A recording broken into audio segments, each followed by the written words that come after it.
Welcome back to Chill Under Pressure. I'm Les. And I'm Adam. I'm Rodney. And I'm Nick. Welcome, Nick. Thanks. Yeah. Today, we'll do a little intro for Nick here in a minute, but today we're going to talk about technology in the HVAC world, like apps and AI and integration, and what's going on there, where we think things are going to go, in broader terms too, like over not just HVAC, but also in the HVAC space over the next, I'd say 5-10 years, if we can even reach that far with technology. But before we get too far along with that. So we've got Nick in the hot seat today. Nick, tell us a little bit about yourself. My name's Nick Worth. I like to joke, #worth it. And I've boom. It's long story. But I'm a solutions architect and product manager with FM Hero, and I've been with Adam, Les, Rod with Rapid Recovery. Before that, for the last probably 10 years now. I think 2014 is when I joined you guys. So it's been a great ride, one that I actually didn't expect to be on for so long, but just enjoyed the company and always been growing. So yeah, I've really liked it. Awesome. Yeah, kind of 2014 and wild ride. I don't think any of us thought when we were kids we're gonna be like, yeah, I can't wait to be in the recovery business or refrigerant. Let's suck stuff out, or hey, let's do documentation. Woo! I don't even think I realized that's what we were doing for the first couple of years. I was just my fault. I took that offense to that too. Not your offense on you, it just was rough when your team doesn't even know what you do. It was just we were focused on so many different task at hand, and I think it took me a while to even start to become a solutions architect, because at the time I was a web developer who started doing Salesforce development and other things. And I think coming into the business and realizing what you guys were trying to solve, asking more questions, that kind of evolved into a role that we now call solutions architect, where I get to focus on understanding the problem so that we can help find solutions versus here's an assignment, do this, but having no idea what it actually does in the end or goes to. Yeah, it's rough coming into it. It's not like you're starting at a restaurant and you have some context of what that means. We make and sell food. Right. And we have a menu that tells us what we're doing. Yeah. So, but yeah. So, you guys, being on the nerdier side of the house here, where do you see technology as a whole, as we go into the future? Where do you see AI? What do you see with apps? And what are you seeing out there that really you're like, wow, that's cool. Yeah, that's definitely going to catch on, or that's already catching. I was going to say, I'll let you answer first. Nick is the one that got me all excited about AI to begin with. I had my reservations. Nick is our first adopter. Yeah. And Nick loves tools. Whenever I tell him I have a problem, he's like, oh, there's an app for that. There's a tool for that. Have you tried this software? I was like, dude, I can't handle another piece of software. Yeah, it's a lot to keep up with, even for me, to be honest. There are things that I have to almost slow down a second and say I don't have time to chase this. Let's see if it actually turns into something. And the more that's coming out, so I try not to follow too much of the noise, but find the signal within some of that. And I think obviously when ChatGPT hit, that got my attention right away, just because I could understand really clearly what it was doing. And that's where it's oh, you can see where this is going because of what it's really doing. Since then, it's the only person I've ever heard say, yeah, I totally know what ChatGPT is doing. I look at ChatGPT and I'm like, that is creepy. I look at it and go, it didn't do that last week. I'm sure there's lots I didn't understand about it, but the underlying concept of how it was able to come up with these answers that Google and other things couldn't and stuff, I think started to really make sense. And so naturally, though, I was like, oh, so then can it do this? Oh, okay. And I was kind of disappointed that it didn't do certain things, because it set the expectation so much for me. Oh, it should do this now. And then you try it next week and it does it. So. Yeah. That's been kind of the cool thing I like, is how exponentially fast it is growing. I've been with FM for 2 years and FM Hero for 2 years. And the last 2 years is pretty much when I started using it. Came in at a really good time, because jumping into this, there were so many things I had to figure out and I kind of felt like I had an assistant, right Mhm. next to me with it.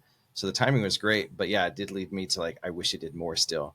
And so to see where it's come now has been really, really cool, but it still hasn't done everything I want. Like, I really want to just dump my entire knowledge base into it and just have it like really Be your brain. be my brain. Yeah. That's scary. I don't want anything like that to happen. Nick's plugging himself in at night. It's like the Matrix. Where he's Jordan Peterson said something like that once. Like, he's got a hard drive from like 1985 that like if and when he dies, like it basically could replace him. Especially now, if we could put AI on it, it could basically take on a version of him. That sounds cool. Well, that's going to end our Sounds like a topic for movie. today. I kind of want to think about this anymore. Look at the time. All right, so AI, you see like a ChatGPT is a big deal and already a useful tool. What other cool things do you see out there? I've seen, specifically like in the HVAC space, there's AI like I would say like a receptionist or maybe even dispatch, where it's a big deal when you have potential customers call and nobody picks up the phone. And so having AI be able to pick up the phone, have information from a knowledge base that's been dumped into its memory, and then having a conversation, like an actual voice conversation with a potential customer in order to answer basic questions, and then also to call out and connect, somebody to the customer if that's needed. I've seen some really interesting use cases of that. I've seen I haven't seen that for HVAC yet, although that it doesn't surprise me when I've seen some of these other things where you're calling in or it's your virtual assistant. It calls and schedules appointments for you. Like, I need to go get the dentist appointment. And then it calls the dentist office and like schedules the appointment like that. Also seems weird to me. I love that. I don't like being on the phone. So if I could get something to do that for me, I'm all about that. That's funny. So Jennifer with Misfits of HVAC, Yeah. if I call her, she's got one of those virtual assistants. Then it's like, hold on. Basically, it's like, let me see if she wants to talk to you. It's pretty funny. Can I help you? She's No, like, you can't help me. I want to talk to a human. Like, I yell That's at somebody So who she- gets a lot of phone spam. Yeah. She answers. She goes, my virtual assistant bully you on the phone for you, guy. And I'm like, yeah. So Because she heard the annoyance in your voice. No, it's a kind of amazing how good some of that is. You don't even know it's not, an AI. You think it's a person, and then you're like, wait a minute, that's a little off. But it's so close, it's like hard to tell. Yeah. At some point, it's going to be a fun game to just like say random words and see what it responds back. Yeah.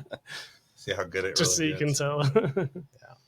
It makes me think of those deep fakes, like right where people can like really take your voice and your audio. Actually, I heard one on the radio the other day. I was driving along and they were talking about this lady's brother was killed, and they played this by a drunk driver, I think it was. Anyway, they remade his voice with clips that they'd had, and then the sister wrote, in kind of his wording, which she could have probably used ChatGPT to do that too, but wrote a script, and then the AI read it out. This AI voice read it out. It was his voice in the courtroom as a part of the sentencing hearing. Like a pretty powerful, positive, emotional use of a tool as opposed to nefarious acts. But I mean, think about where that goes. And Sounds like a Black Mirror episode I saw.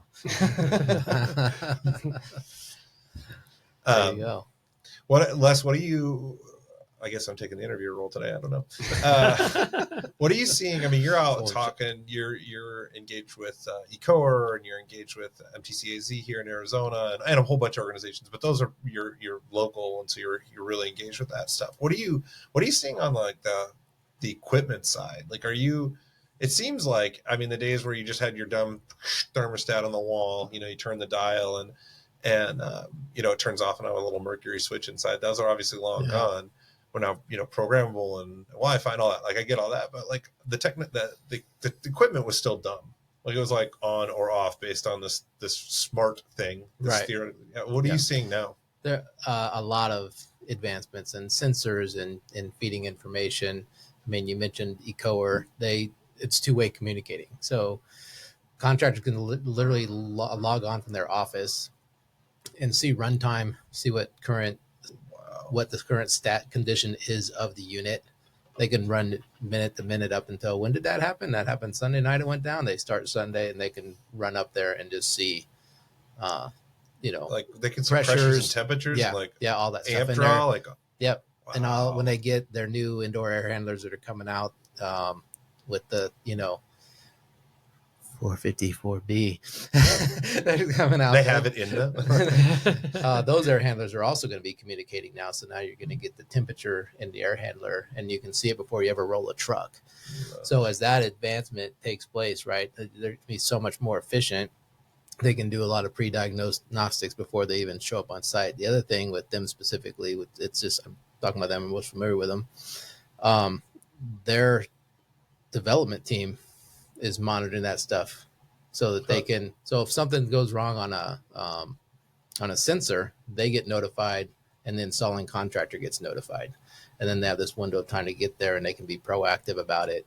And wow, that means they could judge their contractors on how responsive they that's are. right. To And if they don't, equipment. if they don't get out at a certain time, they will reassign it. Wow. But they're getting a lot of data on how their equipment is performing, right? As this information is just automatically being fed in. Real world stuff. Yeah. So there's two ways they're doing it, through either an AT&T connection, or they're basically piggybacking like a party line on the internet stream, right? Without local Wi-Fi or like what? Yeah, without accessing your password or anything. It just like hangs on that. I don't know. I'm not a techie guy, but it just like hangs on the outside and sends a signal and brings all the information in. Kind of like pretty your wild. power meter, where the guy drives around and reads that.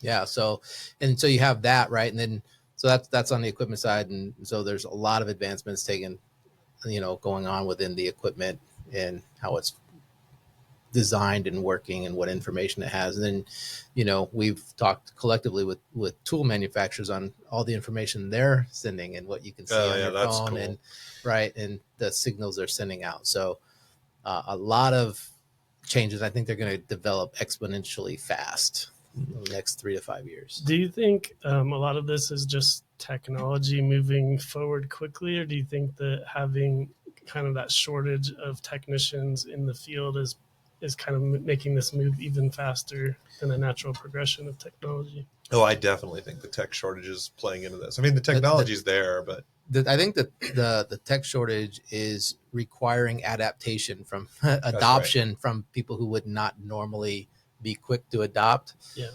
As they right.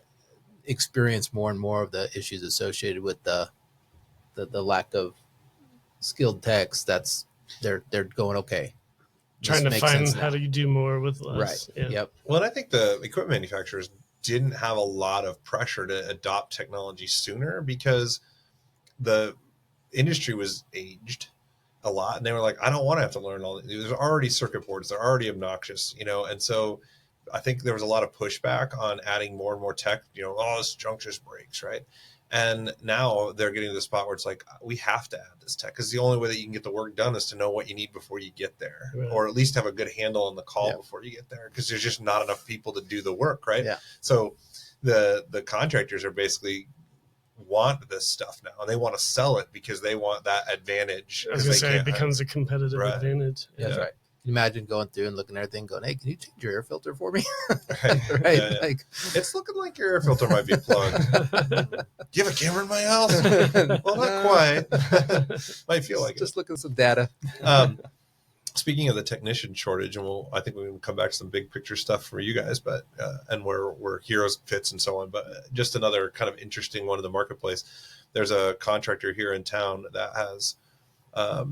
They have the old guard, and I'm picking on the old timers, by the way.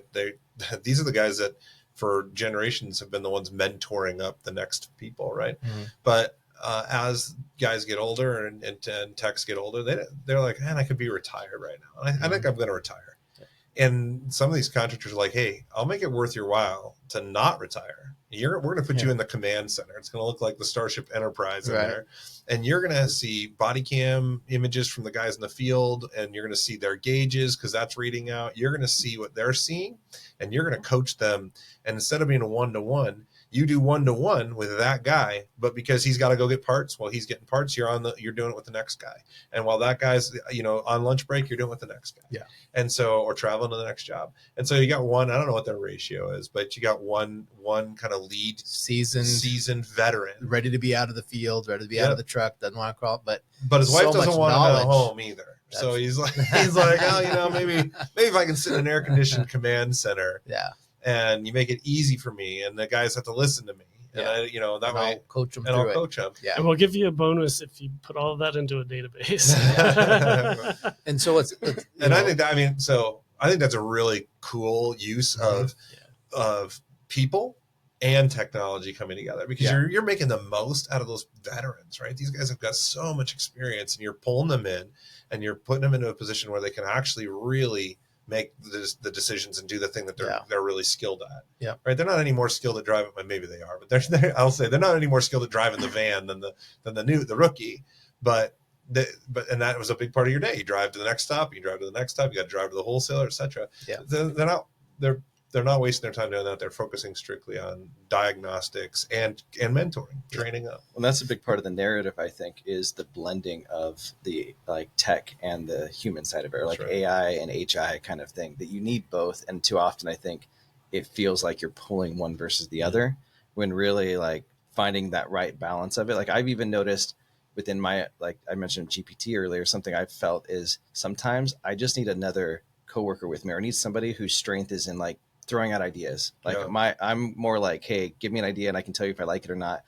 Ask me to make up a bunch and so I love just being able to throw stuff that way.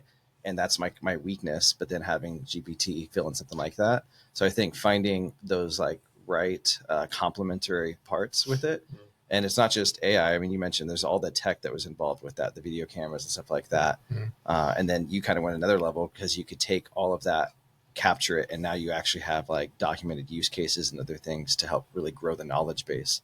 And again, not to ever replace somebody, but to really have this deeper knowledge. Well, you kind of are replacing people, but not replacing. There aren't enough people, right? So you need more, and in order to get more, you're finding tools. I mean, this is true too. If everybody still had to walk everywhere, and we didn't have a horse to ride, and we didn't have a car to drive, and we had to walk everywhere, we would not be very efficient, right? And now, obviously, those two pieces of technology have come a long ways. Yeah, I'm interested to see where the autonomous vehicle goes, right? Because you mentioned a guy going out to get parts. But what if, right, as that develops, you have a vehicle. You send the van. There's no driver, right? So what's that do to your insurance? Is that cheaper? It shows up wherever you're picking up the parts, they load it, right? And then it makes a run of stops. There's no man hours. There's a cost to it, but how's that? Hey, Vanny, can you go pick up the blower motor? And you just send in, hey, you know what? That we can just tell it to go make this stop right here. Could that qualify a tech who maybe couldn't drive before because of something on their license, and now they can actually be on the truck? Yeah, basically. Sure. Yeah, if they didn't have control over it. That's what I mean. Yeah. So it opens up. So there's, and it's funny because someone, pretty big organization here locally, brought this up. They're looking at 5 or 6 years ago, they're like, this is something we're going to start looking into. Right. And it's not there yet, but oh, wow, that's way ahead of what is that going to look like as this continues to develop and as it gets better. Mm-hmm. To do it our insurance rates, right? How many man hours are we saving? Safer, right. If it's actually safer, then your insurance rate should drop. How many man hours are we saving from someone who's just going around picking stuff up and delivering? I think it's or interesting. Pulling them off jobs to go get back. Random. Yeah. I think it was California or some county or city in California. I mean, I was reading an article. This is a while back that I read it. But they voted that they wouldn't or couldn't hold the corporation accountable for traffic violations. So now you got this car driving around. It runs a red light or whatever. And they're liable, general liability if they injure somebody or whatever. But it does a rolling stop at a stop sign or something, or crosses the center line, whatever it is, right? That normally we'd get pulled over for and get cited for. And they said, we're not going to cite the corporation for that. We can't. That was their decision. We can't cite the corporation for that. I'm thinking, well, that's not right. They wrote it. I guess can you not cite the developer? I get that because there's not one person, but a corporation should be responsible Right. for traffic violations. But then how do you pull it over and who do you give the ticket to? Yeah. You said it was in California. Is that California stop? I think that's where it was. Again, it was a while back. So if anybody has any commentary on that, I'd point you back to the article. But it just happened to hit my head. I thought, and what a weird world, right? So Right. now you got a guy picturing when Nick says, well, maybe a guy can't drive, right? Lost his license for some reason, right? Right. So you get in your van and the van's driving you around like you're just in the passenger seat. Hanging, Could work in the getting your back. stuff done. Get some, yeah, could work You some other gotta have a things. seatbelt on. Right. Well, maybe You not. can't In be- California, on a you computer or can't something get like that. You can't be organizing your shelves in the back of the No. van all the time. Maybe. Right? I'm not saying that's You smart could be or doing your safe. sales calls or something. But if you're in the back organizing the van and the van can't get a traffic ticket for you not having your seatbelt on, then I guess anyway, I digress. But I'm curious what the catalyst will be for some of this change, because like I know like Zoom, for example, existed forever, but some people never even thought to use it until COVID hit. And all of a Yeah. sudden it was like, I just remember it exposed so many cracks in organizations that didn't want to see what was right in front of them. Especially as a consultant, I would tell them like, hey, you need to do this. They kind of ignore it. And then everything was exposed. You mentioned the shortage, where there's other compliance things and changes that are coming within the industry. I wonder what will be the catalyst to finally encourage people to step into what is kind of the inevitable with this tech emergence. Yeah, I Well- think manpower is going to be a big Yeah. piece of it. Like the availability of qualified, skilled technicians to be able to hit job sites, right, and effectively diagnose units and repair them. So I think that's yeah, no, I would agree with that. I think that's true on that side. I find interestingly, from our perspective, what would compel people to, there's these new regulations, and yet, I think people are unaware of some of those. They're maybe unwilling, even though they are aware. They're like, wow, the EPA has never done anything, so I'm not going to worry about it. And I think, you look at that, and the country is not a political discussion, but the country is changing. I have my private pilot's license, and one of the big things is that big debates around right now is that a gentleman was flying, went to do a landing in the backyard of out in the middle of the country, totally allowed to do that, right? You're allowed to land pretty much anywhere. Aviation was built around an idea of we are free, and then we restrict only those things that need to be restricted. Mm-hmm. And I think people today have this added this kind of worldview that, oh, well, am I allowed to do that? As opposed to, I'm allowed to do that until I know I can't, right? And I think that shift comes too as generations come in. What right, wrong, or indifferent, I think as new generations come up, as younger people come in, they live in a compliance world, all right? And the regulations, just the amount of regulations is insane, right? I mean, how many rules there are. I'm sure I break the law before I get out of bed in the morning somehow. I mean, there's just so many laws. And,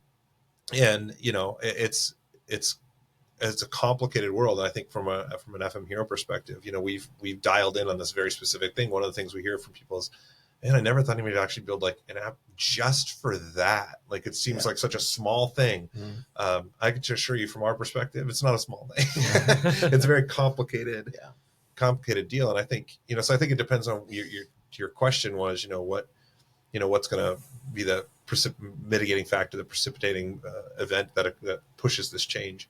And I think it varies. I mean, some of it is the technician shortage. Some of it is age and how people were raised and what they think about the world. And some of it is just the things that they believe and hold as values. Yeah, right? Which kind of gets shaken up along the way. Because I remember even in COVID, there was pushback. People like, oh, we have to do this. But then there was at a certain point, a certain value that was captured of like, oh, like this is actually easier. Like, oh, I don't have to come into work on certain days. Like the whole idea of hybrid and stuff like that. It wasn't as big of a deal. We do so many meetings that would have never happened before those, right? Like, you just can't get the people together. You're out of state. Like, it's just a better way to communicate, and you get more done. We have weekly meetings with partners and vendors and so on that are all across the country. So it opened up our vendor pool. Absolutely, 100%. It's interesting, you're talking about you built an app just for that. We were doing a demo call the other day with a contractor, and I was telling about the subscription is $25 a month per phone user. And, they're value of refrigerant. He's like, I pay $65 a pound for if I can get it for this 454B refrigerant type, or right? whatever it Yeah, was, yeah. 4B. So it's like, yeah. So if you're, and that's part of it too. Like, what moves people to make those changes when they start acknowledging how much profit, how much money they're actually losing in refrigerant that they've never actually been able to quantify. He pays $65 And now all of a a pound sudden- and then doesn't track 1 pound of it. And there's not a way to track it, right? Right. And so now that you can recoup all of that, right? And Well, and so, you're buying this 20-pound can. So Right. if you're leaving, so it's interesting back in the day too. Sorry, like 30-pound 22 can, right? 30-pound 134A count, 30-pound 12 can, like all those.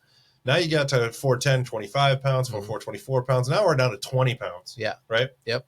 And yet, if back in 22, if you left a pound and a half in the bottom as your heel, or two, like for one, it was less than $1 a pound. Way back then, yeah. It was insane. But and again, that's a long time ago. It just dated us. But Yeah. but now you get into this stuff at $65 a pound. If you're still leaving a pound or two in, you're like $130 in the bottom of this can, Right. that you're throwing away every single can. Yeah. Right. So And as a so when we talk percentage, about- it goes way high. That's right. And so when you talk about motivation, when, kind of like what you were mentioning about, as everyone stayed home during the COVID era, right? And now all of a sudden it opened up for Zoom and all the other platforms to hold these meetings. Same thing, as they were willing to, they were kind of put in a position to acknowledge that Either we go out of business or we or find a keep new find way. a new way. Yeah. Right. And as these refrigerant prices are skyrocketing, any contractor that's looking at it going, how do I recoup and know that we're getting the value out of our refrigerant, and is willing to acknowledge that, they go, oh, well, we need to be able to track that. Yeah. Yeah. Despite the fact So- that it's the law, we're required to, Right. and that we get violated. So, yeah, and we so- can lose our company. Like none of that was a motivator until it's like, I'm not going to stay in business at $65 a pound, or Yeah. $130 a can if there's 2 pounds. And again, that's 10%. Yeah. As like the percentage of 2 pounds out of 20 is more than 2 pounds out of 30. I know that seems like shockingly complex math. That's why I'm the CFO. Anyway, someone get a calculator. Let's double check that. But you start doing the real math on it. You think, man, what's my guy's time worth? For years, we Right. also heard that. Well, my guy's time's worth more than that. Yeah. No, you can't throw away $130 a can. Right. You just can't. So, technology and where it's going in the industry it's gonna make companies that embrace it more efficient and more profitable. Especially the It- sooner you start that, right? the 'Cause, sooner like, you right start away, that- you're already putting That's yourself right. in a position to be better. I mean, that's why like rich get richer, smarter people, like Right. they tend to have that advantage. Yeah, they get in back early. to they the figure it out. competitive advantage. Yeah. The sooner you get into it. Well, I was talking about aviation, and becoming a pilot back in the 50s and 60s was easy. The manual was like 700 pages. Right now, it's like 7,000 pages, or 70. It was such a small thing. I have a chart book for the entire country, and I can hold it in my hand from back in the I think it was in the 50s. So it's a cool leather bound deal. And they redo all these charts all the time. But anyway, now that you couldn't hold it, like you couldn't carry it Yeah. because there's so many, right? And so to try to become a pilot today is a way harder because you have to learn all these regulations and all this code in order to do it. And so it's the same thing. Like if you haven't started using ChatGPT and AI now, even just flirting with it, just playing with it, right? Just throw it some questions, throw it some, here, help me with this, right? Like try it out. By the time that you finally go, all right, I'll give it a try, it is not going to be the same thing. And then you can say, well, that's good. They got all the bugs out. No, I mean, it will be like From going your from small manual to Yeah. well, imagine if you were still walking everywhere, and all of a sudden somebody came in and was like, "Oh, here's a self-driving autonomous car." Like, you'd be like, "Whoa, wait, what?" You're like, "I don't dare get in this thing." Like, how fast are we going? Right. Like it would just be too much. Mhm. It's too much change in one shot. So it is that whole like you don't have to build your whole business on something that's brand new and has hasn't been tested, right? Yep. But you don't also need to wait, and it's not wise to wait until. Or just not adapt at all and let everyone and just sit back and hope everything works out, even though everything's changing around you. Yeah, I mean, if you're still, and this is our industry in a nutshell. If you're still on paper and pen, you need to find some tools because we get it. I get it. It's Yeah. hard to change, but there are some really good tools. And we've talked with some very large organizations that have their people in the field using paper and pen. Yeah. Yeah. Like national companies. And so in that case, if you're a smaller company and you can effectively use some tech to move your business forward, you will pick up some of those competitive advantages that they don't have, and that will help you compete with the things that they do have. Yeah, I remember even with Rapid, there was being asked at one point through the acquisition, like, how is a small company out of Peoria doing so much business? And we're like, well, have you used Salesforce? Like, have you really leveraged the technology and stuff? Because there's a lot of people who don't have, who even pay for some of these tools and they don't use them, or they just don't ever, a glorified spreadsheet. Like Salesforce could be as simple as a glorified spreadsheet, or it can be your backbone of your entire company. I'm not advocating for Salesforce. I mean, I'm just saying, like, it has that potential. But yeah, learning to use the tools that you have and actually leveraging them. And so I felt like that was something. And I think part of it is we knew, what do I want to do with this? Like, I know for me, one of the bridges from the tech side to the business side was starting to learn to speak in capabilities. Like, because you would say something you want, and it's like, I kind of understand what you're saying, but I'm thinking everything you're saying, I'm thinking in technical terms sometimes.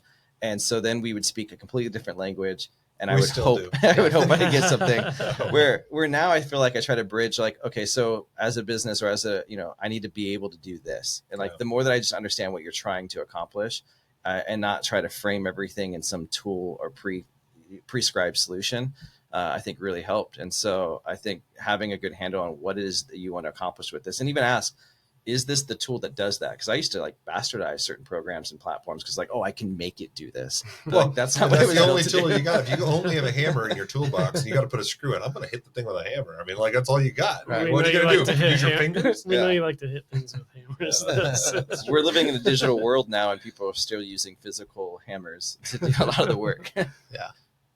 Yes, that is a lot of our world. I don't know how we're doing on time, but I definitely want to go down another trail here, and that is we've got, one of the things that we hear a lot from people is, oh, integration. And I think people want to pick up the one tool, their phone or their one app, and have it just do all the things and do them all perfectly.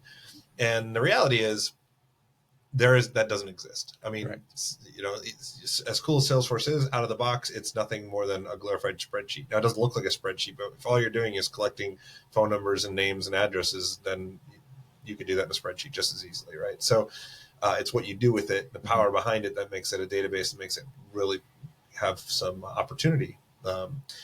And so I guess I want to talk a little bit about the integration world. And do you see like the one app solution ultimately? Do you think there's going to be like the one thing that does it all? Or do you see that integration is going to be the only way? Or, I mean, what do you guys see and think about the next 5 years of apps and tech, like on that side? I think part of it depends on what you are really trying to do. I mean, and the requirements that are there. Like, many times it's ideal that it's all packaged nicely in one big thing, but it's not really required. And a lot of times you have different audiences, it might be difficult. Like, the finance team doesn't want to use what the sales team is using and stuff. Yeah, try to get a finance team to switch to Google Suites. Right? We're going to go to G Suite. You can't have Excel anymore. They all quit the next day. Well, and we live in a world where I think that we've got away from these like monolithic solutions and stuff, and realize that through APIs and integrations, like, you can now, again, you don't want to necessarily put something like, I found, I had a client recently who like tried to put all of their projects into their CRM, and they were basically running them as opportunities. It was like, but those aren't opportunities, those are projects. But like, they would force these kinds of things. And so what's wrong with that? That sounds like something I would do. I'm just kidding. Go ahead, keep going. Architecturally, we talk about. I'm sorry. We don't have time for that. No. We only got like 10 minutes. But I mean, you want to do the thing it was built for the most part, and you want to find. And so I think we should look, be glad that we live in a world now where things can easily start to be connected, and you can use the thing that it's good at. And then when you have a platform, I mean, like Salesforce is one or something where you can start to bring in data that you actually need to be well integrated together, then I think that's worth going through all of that. Mm-hmm. I mean, in this situation, there was a place where it's like, okay, they need it to publish on their website. Then why are you bringing your CRM? Well, we spent all this money in the CRM. We have to put in the CRM too. It's like, but what are you doing with it there? Like, Right. what is the What are actual you trying function? to solve? And like, well, we want to be able to Justifying report my at the end. job. It's like, oh, well, if you just need to report at the end, why don't you manage the project management in the tool that was actually capturing all this stuff? And Right. then when you're done, you can export that into your CRM or wherever you want to do this reporting from. So I think being really clear, what is it that you want to do with this, and to make sure you pick the right tool for that piece of it is really important. And for us, hiring the right person who thinks in that Yeah, way. that sounded great.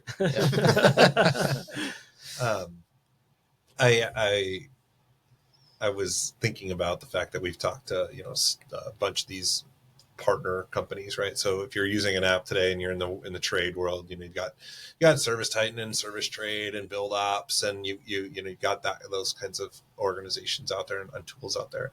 And what we've found from talking to clients who come our way is that none of those tools do what we're doing well. And so, and then the very next thing is, well, man, if it would just integrate.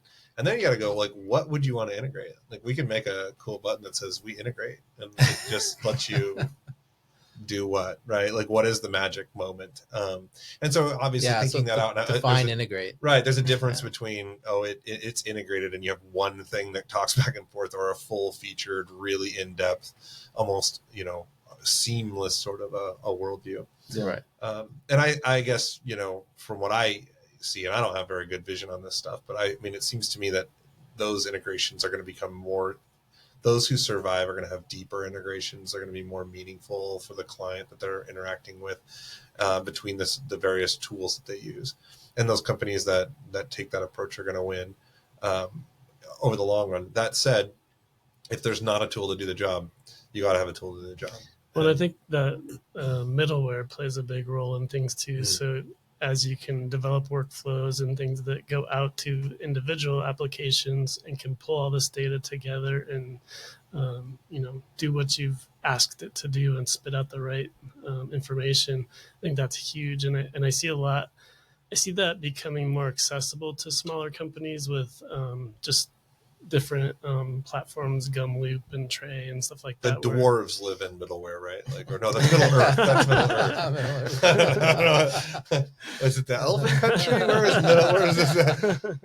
It's a whole new term. Right, yeah. Basically, the software that sits in between all your different various softwares. So, that's just really powerful. I can see, though, like, part of what you're saying there, Adam, was like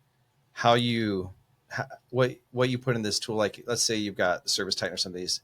Naturally, you have like certain assets or certain objects that seem the same. Like, oh, they got facilities, they have assets, they have a lot of the same things. So I could probably use this to do that. Just like you're going to use opportunities to make projects over there. And they've got fields that let me put the name in there and a date, and that's what my project needs. It must be the right tool. Usually that's like your first go is when somebody's calling something that it's not. It's probably like off track and stuff like that. And I think when you start to really get into the problem that you're tackling, like in this case, managing refrigerant, you find out like, oh, there's a reason why they built it out completely differently, because like they're managing a completely different set of problems. Yeah. And if you don't, you're not even playing the same game at that point if you don't realize. I mean, to your point, like, right, like there's got platforms that do all that stuff really, really well, right? And so we didn't want anything to do with CRM, scheduling, when you said that stuff. We're like, okay, we need to have some basic stuff in there for the people who are still on pen and paper. Yep, you can calendar, you can schedule, you can do this. But we know that for the most part, a lot of people have that handled. Every one of those platforms can handle that. So we were very specific about a refrigerant management platform because none of them do that well. And I'm talking to a lot of people, that's a hole they're trying to fill. None of them do it. Like, you literally don't have, and it's not that they don't do it well, they just don't do it. Now you can say, well, I know I can put my can of gas in the system and then I have to deal with how to break that down into units and whatever. So I can sell it out in a reasonable unit. Like, all of those things, that's not refrigerant management. That's handling a tank or a product that you're selling. What about the gas you recover? What about when I give my tank of gas to Rodney, or we swap vans that day, or I drop this one off at the wholesaler, or this is there's certainly no chain of custody built in. Right. And so you're not actually doing refrigerant management. You're managing a product, which is just like any other product. Yeah. But bolts and nuts and capacitors don't have the same regulatory requirements that refrigerants do. Right. So it's just not the same. Yeah. And I'll beat that drum until I'm blue in the face, but it's just reality. Yeah. So big predictions for the next 5 years. Like where like name a thing. Like go. Oh, I think this will be real. It doesn't have to be refrigerator related. Just out of curiosity, we're going to see how we're writing. I think the use of AI in marketing is going to be unimaginable. Like Obnoxious. so realistic, you can't tell that you Oh. just made a video of completely made up people, and you just told them what they're saying, and it sounds so natural. And So you think AI is really going to start dominating in that space? I think you're going to be able to create virtual people, Mhm. and you're going to be able to have that persona and then put them in any platform, media, whatever, across the board. So and- actors are going to be out of jobs. Exactly. Yeah. Okay. What are you, Nick? What do you got? I'm kind of looking forward to it, as well as I mentioned earlier, but also like, so Rodney's been sending me some prompts for where it's like almost therapizing. Like it's like my own therapist, where it's like, it will tell me things I don't even know about myself just because of some of the conversations and stuff. And I feel like there's going to be a time in the next 5 years. Have you ever seen like Sherlock Holmes or something where they have the Mind Palace? Basically where you can have like a virtual space. You see it like in virtual reality, for example. If you've ever played on like the Oculuses and stuff, you can be in your own little private home. Like, oh, there's my room, and there's So this. how's that going to work? Like you're But- going to wear these things? But in this, like, imagine you have the VR style. We can go into your Mind Palace, but like over here, because we already talked about how our information is organized. So like over here can be, where I keep all this information. Over here can be where I keep all this information and stuff. And you can have not just like the knowledge itself, but like have a place for it and stuff. I think it's going to become more immersive, basically. All right. Yeah, I don't know. It's so hard because I definitely see the marketing thing. Yeah. I have no idea what you just said.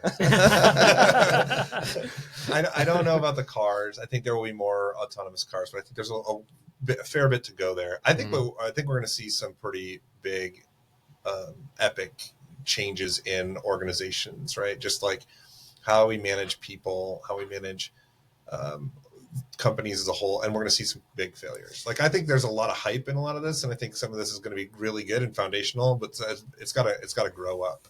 And so I think it's going to be. I don't think it's going to happen as fast. I think there's a lot of change coming that has already started, and I see that coming through. But I don't think like whole world view changes like when you're like Minority Report walking around kind of stuff. I feel like it's such a big change that it goes back to like when the internet came about. Like yeah, this is the early part of this. Yes, Yeah. because you felt like it was just constantly new things and changing things, and we got to a point where it's like, okay, there's a new iPhone, but like it has a mine's couple still features. fine. Yeah, and it wasn't exciting. I think that kind of brings it back to that. Oh my gosh, like I never even thought, about that thing or whatever. I think what'll be interesting, and my mind kind of debates itself back and forth because I see an opportunity for EPA to get something like this, and then they can do widespread enforcement. Something like what? AI. Oh, I thought you meant like FM Hero.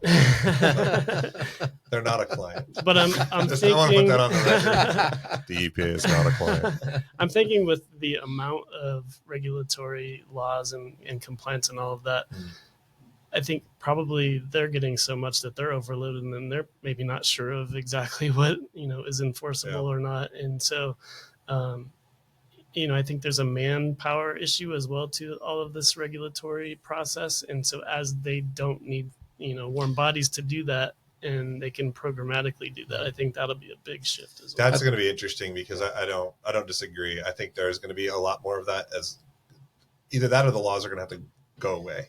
Like if you actually enforced the majority of the laws in the books for people, man, we would all be criminals. And so I think there's going to be some of that where it starts to happen. And there's going to be some pretty heavy pushback on, wait a minute, this is getting, I'm just a slave to the man or whatever. Yeah, I think to Rod's point, I mean, if nothing else, the EPA could really use it to get the message out and make sure everyone. Yeah, on the marketing side. that's Yeah, really they could helpful. absolutely use it there. But with that, I'm going to leave the predictions to the IT guys. Smart choice. Not getting into that. And then, I think we're about run out of time here to wrap up. So any last thoughts from anybody? No, I want to say thanks, Nick, for coming out and hanging out and doing the thing today. Yeah, thanks for Yeah. having me. Thank you. Always good to have you. Thanks. All right. I'm Les. I'm Adam. I'm Rodney. And I'm Nick. Chill under pressure. We'll see you next time.